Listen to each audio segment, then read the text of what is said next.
ഒരു സമരം എങ്ങനെ അവസാനിപ്പിക്കണം എന്നറിയാതെ പകച്ചുപോയ പ്രവർത്തകരെയാണ് ഇന്നലെ കോട്ടയത്ത് കണ്ടത്. ഗവൺമെന്റ് നഴ്സിംഗ് കോളേജിലെ റാഗിംഗുമായി ബന്ധപ്പെട്ട് പ്രതിഷേധിക്കാനെത്തിയ SFIക്കാരാണ് അങ്കലാപ്പിലായത്. പ്രതിഷേധക്കാരുടെ എണ്ണം കൂടുതലുണ്ടായിരുന്നതിന് പോലീസിന്റെ ഇടിവണ്ടി എന്നറിയപ്പെടുന്ന ബസ്സിലാണ് KSU പ്രവർത്തകരെ അറസ്റ്റ് ചെയ്തു നീക്കിയത്. പ്രതിഷേധക്കാരുമായി ബസ് നേരെ ഏറ്റുമാനൂർ സ്റ്റേഷനിലേക്ക് പുറപ്പെട്ടു. അല്പസമയത്തിനകം SFI പ്രവർത്തകർ പ്രതിഷേധവുമായി എത്തി. ബാരിക്കേഡ് മറികടക്കാൻ ശ്രമിക്കുന്നു. അവസാനിച്ചു. പ്രസംഗം കഴിഞ്ഞിട്ടും അറസ്റ്റ് ഉണ്ടാവുന്നില്ല. സമയം മുന്നോട്ട് പോയി. പ്രതിഷേധക്കാർ പതിയെ മുദ്രാവാക്യം വിളി അവസാനിപ്പിച്ചു. പലരും റോഡിലിരുന്നു. പരസ്പരം സൊറ പറയലും കളിയും ചിരിയും തമാശയുമായി.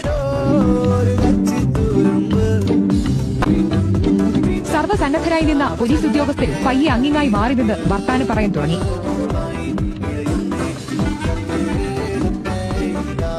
സമയം പിന്നെയും മുന്നോട്ട് നീങ്ങി. മുദ്രാവാക്യം വിളി വീണ്ടും സജീവമായി. പക്ഷേ അറസ്റ്റ് വേണ്ട, നിങ്ങൾ പിരിഞ്ഞു പോവാൻ പോലീസ് നിർദ്ദേശിച്ചു. ഒടുവിൽ അങ്ങനെ തന്നെ പ്രതിഷേധം വിജയമെന്ന് പ്രഖ്യാപിച്ച് സമരം പിരിച്ചുവിട്ടു. എങ്കിൽ പിന്നെ ഇതിത്തിരി നേരത്തെ ആയിക്കൂടായിരുന്നു എന്ന് പ്രതിഷേധത്തിൽ പങ്കെടുത്തവരും